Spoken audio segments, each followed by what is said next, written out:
Hello everyone. स्वागत है आप सभी का स्टेप टू सक्सेस चैनल में। यूपी ट्रिपल एससी की वन दरोगा भर्ती परीक्षा जो है उसका आज हम जो है पांचवा चैप्टर डिस्कस करने वाले हैं। पांचवा चैप्टर है, इसका नाम है इको सेंसिटिव जोन, पारिस्थितिकी संवेदनशील क्षेत्र। ठीक है, इको सेंसिटिव जोन। बाकी 4 टॉपिक हैं, 4 टॉपिक्स को हम ऑलरेडी कवर कर चुके हैं। उनके डिटेल्ड वीडियोस चैनल का ये जो यूट्यूब चैनल है इसी चैनल पे अवेलेबल हैं। उनके फ्री पीडीएफ्स भी अवेलेबल हैं टेलीग्राम के थ्रू। तो अगर आपको फ्री पीडीएफ्स की आवश्यकता है तो आप टेलीग्राम ग्रुप ज्वाइन करके वो पीडीएफ ले सकते हैं। तो पहले देखते हैं कि इको सेंसिटिव जोन्स की आवश्यकता पड़ी क्यों। ठीक है, तो 1972 में स्टॉकहोम कन्वेंशन हुआ था। ठीक है, स्टॉकहोम समझौता एक हुआ। ठीक है, उस टाइम पे इंडिया उसका मेंबर बना और इंडिया ने कमिटमेंट दिया कि वो भी अपने जो है वो पर्यावरण संरक्षण के कार्यों में इंडिया भी जो है आगे बढ़ेगा। ठीक है, तो उसी टाइम पे हमारे पास जो है वो वाइल्ड लाइफ एक्शन प्लान भी चल रहा था। फर्स्ट वाला वाइल्ड लाइफ एक्शन प्लान भी चल रहा था उस टाइम पे।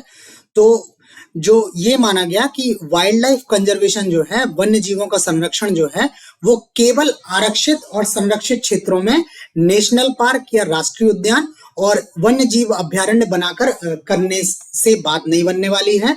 हमें इसको और विस्तार देना पड़ेगा। ठीक है, बिकॉज क्या होता है कि जिस एरिया तक आपका वो खत्म होता है उसके बाद तुरंत से ह्यूमन इंटरेक्शन सडनली बढ़ जाता है। ठीक है, और जिससे ये मानव और वन्य जीवों के बीच में कॉन्फ्लिक्ट बढ़ जाता है, जिसको ह्यूमन वाइल्ड लाइफ कॉन्फ्लिक्ट बोलते हैं, HWC। ठीक है, तो ये बढ़ जाता है। इन सब चीजों को ध्यान में रखते हुए आवश्यकता हुई कि इन अभ्यारण्यों और राष्ट्रीय उद्यानों के चारों ओर जो है कुछ और एरिया को संरक्षित करने की आवश्यकता है। और उन्हीं एरिया को संरक्षित करने के लिए आपका अवधारणा आई इको सेंसिटिव जोन की। इको सेंसिटिव जोन, पर्यावरण संवेदनशील क्षेत्रों की, ESZs। ठीक है, ये वे क्षेत्र होते हैं, पर्यावरण संवेदनशील क्षेत्र जो हैं वे क्षेत्र हैं जो संरक्षित क्षेत्रों, प्रोटेक्टेड एरियाज, राष्ट्रीय उद्यानों, नेशनल पार्क्स और वन्य जीव अभ्यारण्यों, वाइल्ड लाइफ सेंचुरीज के आसपास के क्षेत्र हैं। मान लीजिए आपका ये वाला एरिया है, ये राष्ट्रीय उद्यान है।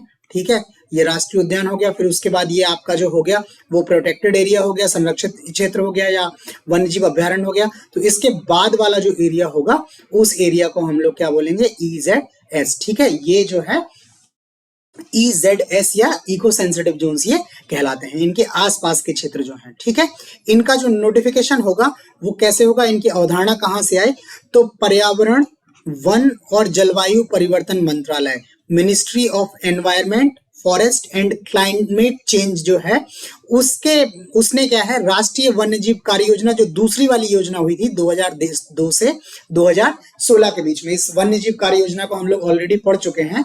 तो राष्ट्रीय वन्य जीव कार्य योजना में अवधारणा दी गई है इको सेंसिटिव जोन्स की।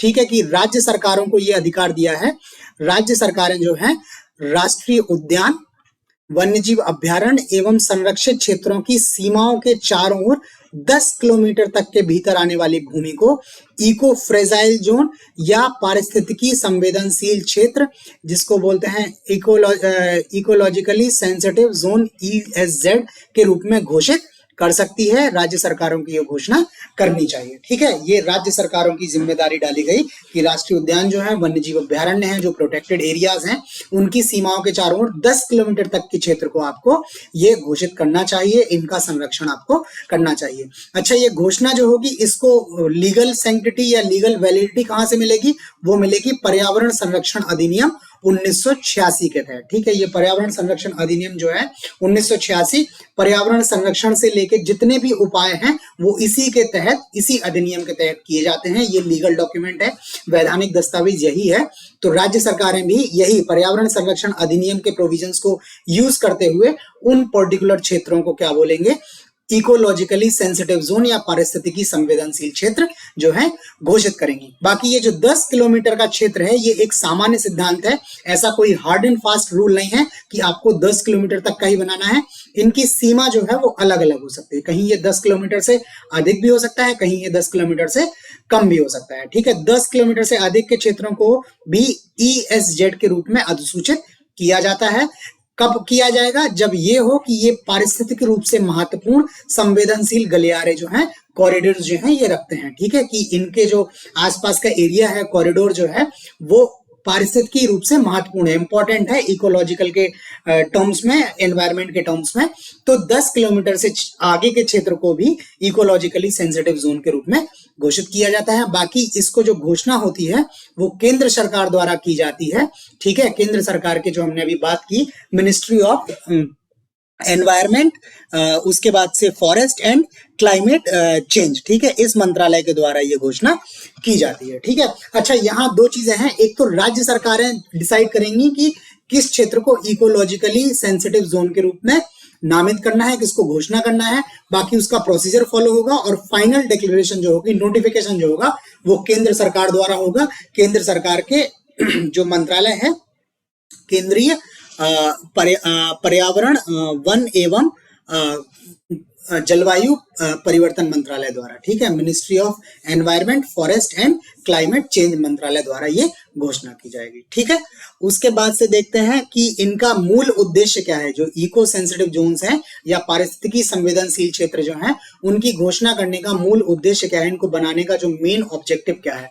इसका मेन ऑब्जेक्ट जो है कि राष्ट्रीय उद्यानों और वन्य जीव अभ्यारण्यों के आसपास कुछ गतिविधियों को विनियमित करना है, ठीक है। इनको क्या करना है, आपको रेगुलेट करना है, आपको बंद नहीं करना है पूरी तरह से, बट इनको आपको रेगुलेट करना है। क्यों रेगुलेट करना है? ताकि संरक्षित क्षेत्रों को शामिल करने वाले नाजुक पारिस्थितिकी तंत्र पर ऐसी गतिविधियों के नकारात्मक प्रभावों को कम किया जा सके, ठीक है। नेगेटिव इम्पैक्ट जो है गतिविधियों के, एक्टिविटीज के, उनको कम किया जा सके।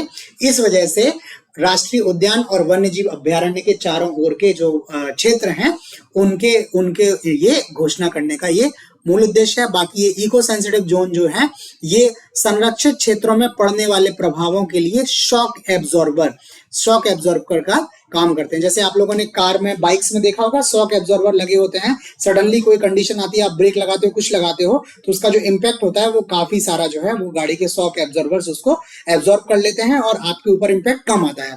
वैसे ही संरक्षित क्षेत्रों पे अगर ह्यूमन कॉन्फ्लिक्ट की वजह से या ह्यूमन इंटरवेंशन की वजह से, मानवीय हस्तक्षेप की वजह से अगर उन पर कोई प्रभाव पड़ने वाला है, तो ये जो सेंसिटिव जोन्स हैं, ये पहले उस प्रभाव को कम कर लेंगे। पहले आपको सेंसिटिव जोन को एनक्रोच करना पड़ेगा, अतिक्रमण करना पड़ेगा, तभी आप संरक्षित क्षेत्रों तक पहुंच पाएंगे, ठीक है। तो इस तरह से ये इनको बफर जोन भी बोल सकते हो आप, काइंड ऑफ, और शॉक एब्जॉर्बर्स भी बोल सकते हो। तो इनको घोषित करने का मूल उद्देश्य जो है वो यही है।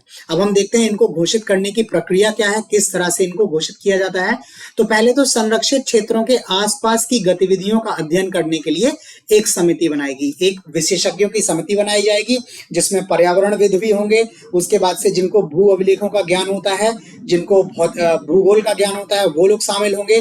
राजस्व विभाग के लोग शामिल होंगे। उसके बाद से जो वहां लोकल बॉडीज होंगी, ठीक है, जो स्थानीय निकाय होंगे, जो वहां जनजातियां होंगी, उन सबके लोगों को इसके में एक समिति बनाई जाएगी। उस समिति में इनको शामिल किया जाएगा और वो समिति यहाँ पे अध्ययन करेगी, ठीक है, देखेगी कि क्या होता है। फिर समिति क्या करेगी, एक ऑडिट रिपोर्ट तैयार करेगी। ऑडिट रिपोर्ट में क्या तैयार करेगी समिति, कि यहाँ पे मानव हस्तक्षेप किस प्रकार का है, ठीक है, यहाँ पे क्या क्या गतिविधियां हैं जो हो रही हैं, ठीक है, इस तरह की एक ऑडिट रिपोर्ट प्रस्तुत करेगी। ये ऑडिट रिपोर्ट जो है वो चीफ वाइल्ड लाइफ वार्डन देखेगा। चीफ वाइल्ड लाइफ वार्डन के लिए हम लोग देख चुके हैं कि जब नेशनल पार्क और जो राष्ट्रीय उद्यान और जो वन्य जीव अभ्यारण्य है, उनके भीतर किसी भी गतिविधि को देखने के लिए, देखरेख करने के लिए, उसके भीतर किसी भी गतिविधि की परमिशन देने के लिए और उनके मैनेजमेंट वगैरह सारा का सारा काम जो है वो चीफ वाइल्ड लाइफ वार्डन के थ्रू ही होता है। तो ऑलरेडी, अच्छा, ये संरक्षित क्षेत्र, ये जो ESZ है, इकोलॉजिकली सेंसिटिव जोन्स जो है, वो यूजुअली आपके क्या होंगे, किसी नेशनल पार्क, राष्ट्रीय उद्यान या आपके वाइल्ड लाइफ सेंचुरी या वन्य जीव अभ्यारण्य के चारों ओर ही होंगे। तो वहां ऑलरेडी एक चीफ वाइल्ड लाइफ वार्डन होगा। तो ये समिति की जो ऑडिट रिपोर्ट है वो चीफ वाइल्ड लाइफ वार्डन के पास जाएगी और वो वार्डन देखेगी कि ऑडिट रिपोर्ट में जिन जिन गतिविधियों को चिन्हित किया है, उनमें से किन गतिविधियों को प्रतिबंधित किया जा सकता है, किन गतिविधियों को विनियमित करने की आवश्यकता है और किन गतिविधियों को अनुमेय या जिनकी अनुमति दी जा सकती है, जिनकी परमिशन दी जा सकती है। ठीक है, इस तरह की रिपोर्ट जो है वो चीफ वाइल्ड लाइफ वार्डन इस ऑडिट रिपोर्ट के बेस पे तैयार करेगा। ठीक है, तो ये इस तरह का चीफ वाइल्ड लाइफ का हो जाएगा। उसके बाद समिति का जो अंतिम प्रस्ताव है जिसमें इसकी रिकमेंडेशन भी शामिल होंगी, ये पर्यावरण, वन और जलवायु परिवर्तन मंत्रालय, वही ministry of environment, forest and climate change, इस मंत्रालय के पास जाएगी और अंत में ये मंत्रालय ही उस क्षेत्र को संवेदनशील क्षेत्र, पारिस्थितिकी रूप से संवेदनशील क्षेत्र या इकोलॉजिकली सेंसिटिव जोन जो है घोषित करेगा। तो स्टार्ट करेगी राज्य सरकार, ठीक है, और अंतिम घोषणा जो होगी वो करेगी केंद्र सरकार। केंद्र सरकार का पर्यावरण, वन और जलवायु परिवर्तन मंत्रालय इसकी घोषणा करेगा। इसके लिए एक ऑफिशियल नोटिफिकेशन जो है वो पब्लिश किया जाएगा, उसको गजट में पब्लिश किया जाएगा। ठीक है, राजपत्र जो निकलता है उस राजपत्र में पब्लिश किया जाएगा। उसका सारा डिटेल होगा कि इसके अंदर कौन सा क्षेत्र आएगा, कितने वर्ग किलोमीटर का होगा, क्या प्रभाव होंगे, कौन सी गतिविधियां इसमें जो है अलाउड होंगी, कौन सी गतिविधियां अलाउड नहीं होंगी, ये सारी डिटेल करके एक गजट पब्लिश होगा। और जैसे ही वो गजट पब्लिश हो जाएगा तो उस क्षेत्र को आप इकोलॉजिकली सेंसिटिव जोन या पारिस्थितिकी संवेदनशील क्षेत्र के रूप में वहां पे जो है इसको मान्यता मिल जाएगी। वो क्षेत्र पारिस्थितिकी संवेदनशील क्षेत्र घोषित हो जाएगा। अब चूंकि इस क्षेत्र को आपने पारिस्थितिकी संवेदनशील क्षेत्र घोषित कर दिया है और मेन इसका जो कार्य था घोषित करने का वो यही है कि मानव हस्तक्षेप जो है या अन्य गतिविधियां हैं उनका इम्पैक्ट जो है उस क्षेत्र में कम किया जाए, तो डेफिनेटली कुछ ना कुछ इस पे आपके रेस्ट्रिक्शंस लगने वाली हैं। तो देखते हैं कि क्या क्या रेस्ट्रिक्शंस इस पे लगाई गई हैं। तो ये अब हमारा हेडिंग है, टॉपिक है ESZ के आसपास गतिविधियां। सबसे पहले हमने लिखा है प्रतिबंधित गतिविधियां। कौन कौन सी गतिविधियां जो है प्रोहिबिटेड है या रेस्ट्रिक्टेड है, कौन कौन से कार्य ESZ में नहीं किए जा सकते हैं। तो पहले तो वाणिज्यिक खनन, ठीक है, कॉमर्शियल जो खनन है, ठीक है, वो पूर्णतः प्रतिबंधित रहेगा। दूसरा जो है आरा मिलें, ठीक है, जो आरा मिलें आप लोग जानते हैं जिनका कार्य जो है लकड़ी काटने का होता है।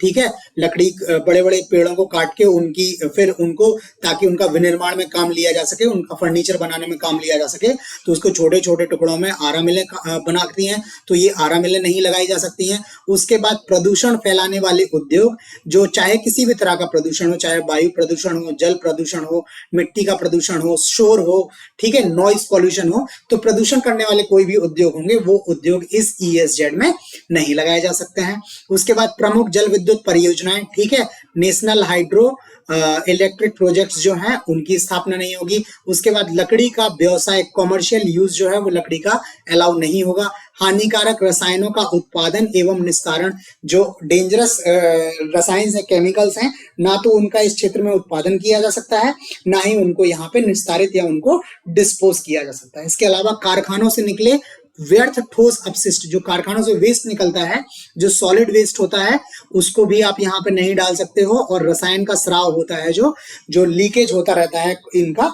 उसको भी आप इसको इस क्षेत्र में नहीं कर सकते। ये सारी गतिविधियां जो है इसमें आपकी प्रतिबंधित है। ठीक है, अब कुछ गतिविधियां प्रतिबंधित हैं, कुछ गतिविधियां जो हैं वो रेगुलेटेड है, विनियमित हैं, जिनके लिए नियम बनाए जा सकते हैं और उन नियमों का पालन करते हुए वो गतिविधियां वहां पे आप कर सकते हैं। तो पहले तो यह पेड़ों की कटाई, ठीक है, तो ये देखा जाएगा कि वहां पे पेड़ों की कटाई किस हद तक जो है वो अलाउ की जा सकती है, किस तरह के लोगों को ये अलाउ की जा सकती है। तो पेड़ों की कटाई, होटल और रिजॉर्ट की स्थापना, ठीक है, स्पेशल परमिशन लेके उस क्षेत्र में होटल बनाए जा सकते हैं, रिजॉर्ट बनाए जा सकते हैं। क्योंकि आजकल इको टूरिज्म जो है वो बहुत ज्यादा चल रहा है, तो ऐसे क्षेत्र में जब टूरिस्ट लोग पहुंचेंगे तो वहां पे होटलों की, रिजॉर्टों की जरूरत होगी, तो सरकार इनकी परमिशन दे देती है, ठीक है, नियम बना देती है और उस नियमों के तहत होटल और रिजॉर्ट की स्थापना की वहां परमिशन होती है। फिर उसके बाद प्राकृतिक जल का व्यावसायिक उपयोग, कॉमर्शियल यूज जो है नेचुरल वाटर का, अब चूंकि वहां होटल रिजॉर्ट बनेंगे, ठीक है, रेस्टोरेंट्स बनेंगे,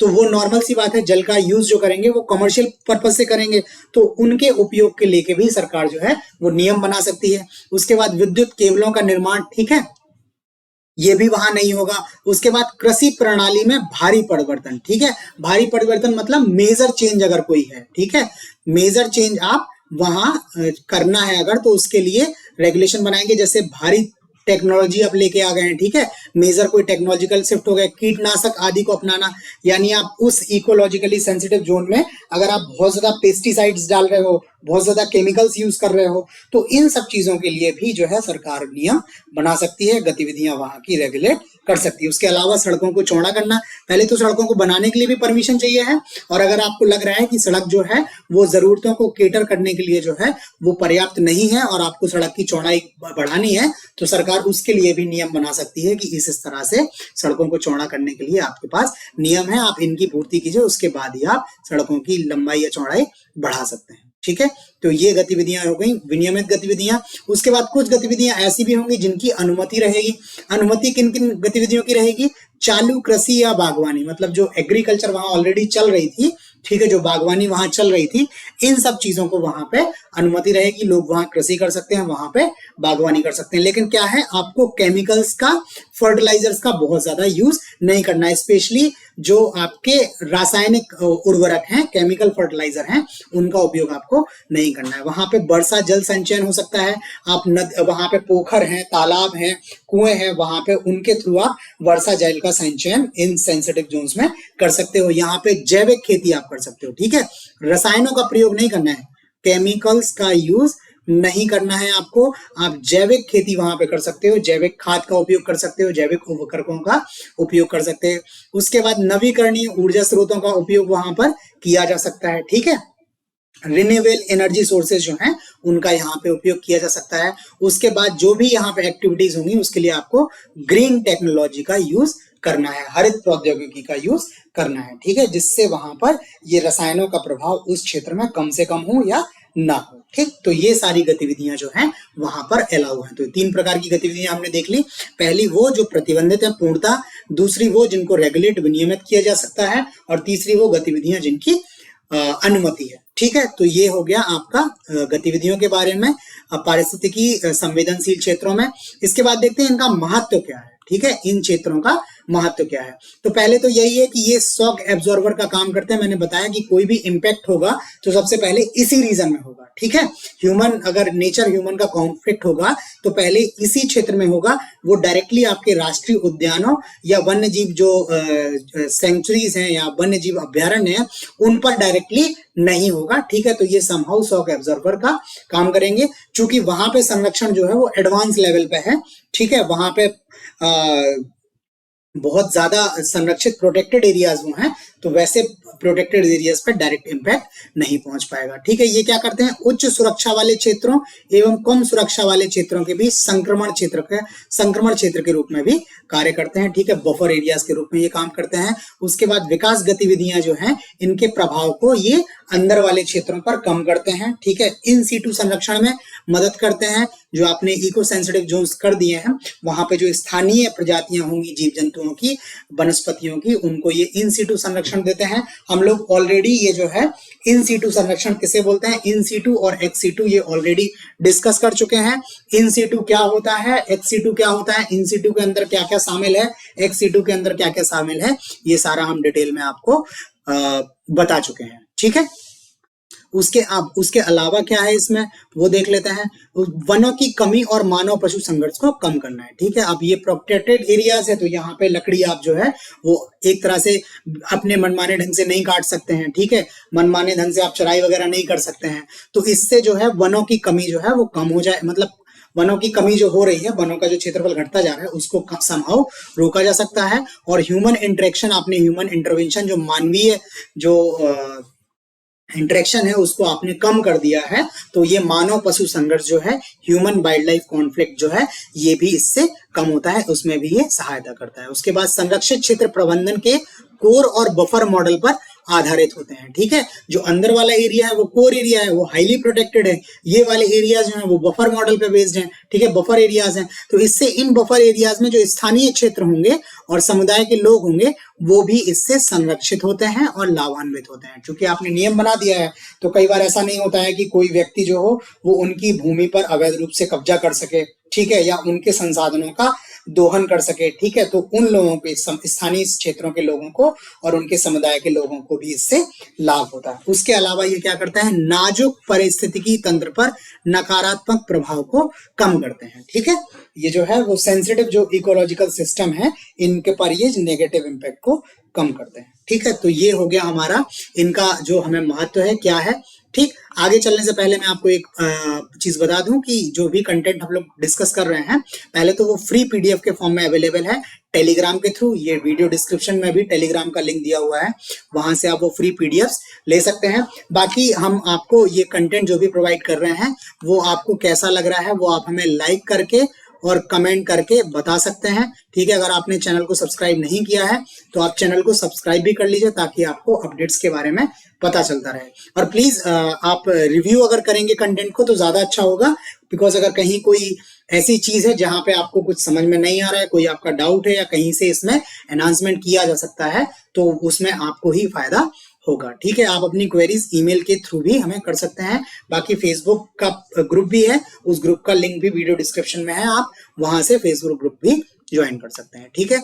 तो ये तो होगा इनके महत्व के बारे में। अब आगे हम देखते हैं कि चुनौतियां क्या हैं, ESZ से चुनौतियां क्या है, प्रॉब्लम्स क्या क्या हो रही हैं, कहां पे ये प्रॉब्लम कर रहे हैं, कहां पे इनको प्रॉब्लम है, ठीक है। तो क्या होता है, बांध जो है, डैम्स हैं, सड़कें, रोड्स हैं, शहरी और ग्रामीण बुनियादी ढांचे का निर्माण जैसी गतिविधियां जो हैं वो पर्यावरण पर नकारात्मक प्रभाव डालती हैं और पारिस्थितिकी तंत्र को असंतुलित करती हैं। ये सारी एक्टिविटीज जो है वो एनवायरनमेंट को, इकोलॉजिकल सिस्टम को नेगेटिवली जो है वो इम्पैक्ट डालती हैं, ठीक है। इसको इम्बेलेंस लेकर आती हैं इसमें, ठीक है। क्योंकि क्या होगा, आप बांध बनाओगे तो पानी इकट्ठा कहीं होगा, पानी इकट्ठा होगा तो जो इसका जल भराव क्षेत्र होगा वहां पे कोई वनस्पति नहीं पैदा होगी। वैसे ही आप सड़कें डालोगे तो सड़कों के लिए आपको पहले जमीन समतल करनी होगी, बहुत सारे आपको पेड़ काटने होंगे, ठीक है।